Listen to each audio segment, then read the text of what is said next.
Jaro dua belah atuh je mana Jaro non siplo di atuh ule Mengahlon nake bak kaum bumna Jaro non siplo di atuh ubun Assalamualaikum non tegur sapa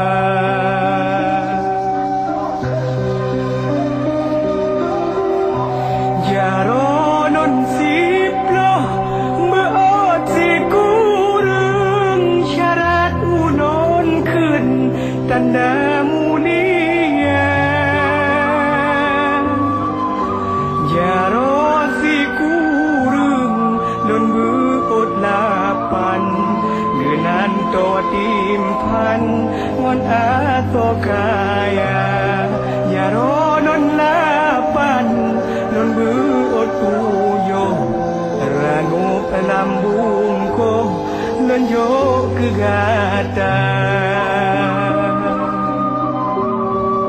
Aku malah aku sangat mencintai kakakmu. Mungkin Ustaz Zulki betul yang lebih baik dari abang, lebih siap dari abang. Kalau Bapak Adil berani tegas, bilang aku cinta sama Kak Tiara besar.